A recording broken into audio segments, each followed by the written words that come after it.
시편 94편. 여호와는 나의 산성이시요 나의 하나님은 나의 피할 반석이시라. 파키스탄에서 최초로 크리스찬 장관이었던 샤바즈 바티, 이분은 소수민족 장관이요 기독교 인권 운동가였습니다. 제가 존경하는 크리스찬 중에 한 분인데, 이분은 예수님을 영접한 후 늘 예수님이 내 삶의 중심이라고 고백하면서 예수님을 위해 살고 그러다 예수님을 위해 죽고 싶다고 고백을 하였습니다. 사실 이슬람 문화권에서 기독교인임을 밝히며 사는 것은 위험한 일이었습니다. 하지만 바티 장관은 하나님이 나를 장관으로 세우신 것은 이 나라를 전도하기 위함이라고 이렇게 말하면서 대통령, 장관, 총리 누구에게나 복음 전하는 것을 꺼려하지 않았습니다. 그리고 소수민족과 기독교를 보호하기 위해서 생명을 걸고 많은 일을 하면서 사람들로부터 사랑도 많이 받았지만 과격 이슬람 단체로부터 항상 살해 위협도 받았습니다. 그러나 바티 장관은 그런 위협을 두려워하지 않고 장관들 중에 혼자 크리스찬이라 어려움도 있었지만은 괴념치 않았습니다. 이런 뜨거운 예수님 사랑과 언제 죽을지 모르는 위험 속에서 그는 결혼도 하지 않고 예수님의 십자가를 묵묵히 지며 살았습니다. 그러던 어느 날 출근을 위해서 차를 타고 가던 중에 어떤 괴한이 오토바이를 타고 옆으로 지나가면서 바티 장관에게 총을 난사하여 그만 삶을 마치게 되었습니다. 그분의 삶은 단순한 죽음이 아니라 신앙을 지키다가 죽은 순교였습니다. 과거 한국에 2010년대에 왔을 때 외쳤던 그의 한마디는 파키스탄 사람들을 위해서 기도해 주십시오. 24시간 중에 단 1분이라도 고통받는 파키스탄 크리스찬을 위해서 기도해 주십시오. 단 1분입니다. 자신이 살았던 곳은 살벌한 곳이었지만은 바티 장관은 예수님 안에서 늘 평안과 성령의 감동을 갖고 사는 성도였습니다. 그래서 아직도 많은 성도들의 마음에 샤바즈 바티 장관은 귀한 신앙인으로 남아있는 것입니다. 성도들은 위협과 어려움을 당하여도 하나님의 위로가 있을 때 평안을 누립니다. 그래서 본 시편에서 시대적 배경은 알 수 없지만 본문에서 강조하는 것은 악인의 세력이 가득하고 비극적인 상태에 있을지라도 성도들은 무슨 일을 만나든지 하나님의 주권과 보호 안에서 쉼이 있다고 말씀합니다. 그러므로 12절, 13절에서는 환난을 겪는 성도들에게 오히려 평안이 있다 말씀하고, 또한 19절에서는 내 속에 생각이 많으나 내 영혼은 즐겁다라고 말씀하고 있습니다.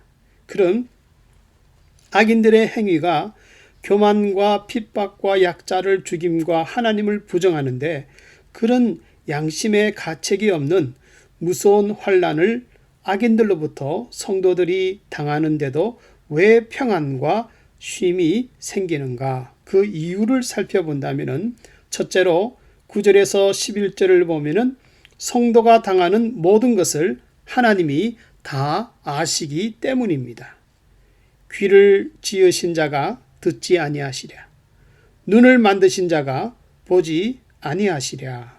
다시 말하면 악인들은 부분적으로 자기를 숨기는 하나님의 섭리를 알지 못하고 하나님이 알지 못한다, 하나님이 아니 본다라고 말하지만은 하나님은 악인들의 죄악과 무지도 아시고 성도들의 형편과 처지, 그리고 삶의 깊은 고난도 다 아신다고 말씀합니다. 그래서 성도들에게는 어떤 환경에서도 마음과 영혼에 쉼이 있다는 것입니다. 둘째로 12절에서 15절을 보면은 하나님이 섭리하시기 때문입니다. 성도들이 생활 가운데 겪는 어려운 일들은 그냥 생기는 것이 아니라 허락하신 하나님의 목적이 있다는 것입니다. 그래서 12절에서는 징벌을 당하나 주의 법으로 교훈을 받는 자는 복이 있나니, 즉 어려운 일로 고통을 당하나 그러나 하나님이 허락하신 목적을 깨닫는 성도는 오히려 고난 뒤에 오는 신령한 교훈과 기쁨을 얻는다고 말씀합니다. 셋째로 16절에서 19절을 보면은 하나님이 보살펴 주시기 때문입니다. 성도들의 인생이 외롭고 때로는 불안하여 누가 나를 위하여 일어나서 누가 나를 위하여 일어서서 도움을 줄고 할 때 그 응답은 주의 인자하심이 나를 붙드셨사오며 주의 위안이 내게 즐거움이 되었나이다. 이 말씀은 삶을 살다가 누구를 의지하고 기대고 싶을 때 하나님은 항상 고난을 통과하는 성도들에게 도움과 쉼을 주는 자상한 버팀목이 된다는 것입니다. 넷째로 20절에서 23절을 보면은 성도들에게 확실히 승리를 주시기 때문입니다. 하나님의 성품상 성도를 핍박하며 불쌍한 자를 긍휼히 여기지 않는 악한 자는 하나님이 용서치 않고 망하게 하시지만은 그러나 성도들은 반드시 구원을 얻게 한다고 하나님은 약속하여 말씀합니다. 이것이 하나님의 공의입니다. 그리고 이러한 약속은 성도와 하나님 사이에 변치 않는 신앙 공식입니다. 그래서 22절에서 말씀하기를 여호와는 나의 산성이시요 나의 하나님은 나의 피할 반석이시라. 여기서 입니다, 됩니다 하는 이 히브리 원어를 그대로 직역을 한다면은 과거에 경험한 대로 주는 확실히 나의 산성이시며 확실히 나의 피할 반석이 되십니다 하는 뜻입니다. 성도들이 기도하면서 과거에 가졌던 분명한 체험은 적어도 두 가지 역할을 합니다. 그것은 현재 당하는 환난의 어둠을 뚫고 나가게 하시며 break through, 그리고 체험한 그 은혜는 미래를 내다보는 소망의 등불이 되게 한다는 것입니다. 성경이 말씀하는 대로 우리가 활동하며 사는 이 세상은 성도들에게 적대적이지 결코 친근하지 않습니다. 그래서 순간순간마다 하루하루마다 기도로 씨름을 해야 하는 성도들은 세상에서 환난과 시련을 주님의 손길로 넉넉히 이겨나갈 수 있는 것입니다. 성도님들은 하나님의 주권, 보호를 믿으며 마음의 쉼을 얻습니까? 여호와는 나의 산성이시요 나의 하나님은 나의 피할 반석이시라.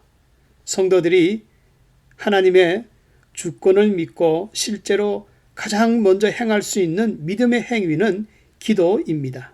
그리고 그 믿음의 기도로 평안이라는 쉼을 얻습니다. 험한 세상에서 주님을 의지하여 늘 평안으로 쉼을 얻는 이 귀한 삶을 살 수 있기를 주의 이름으로 축원합니다.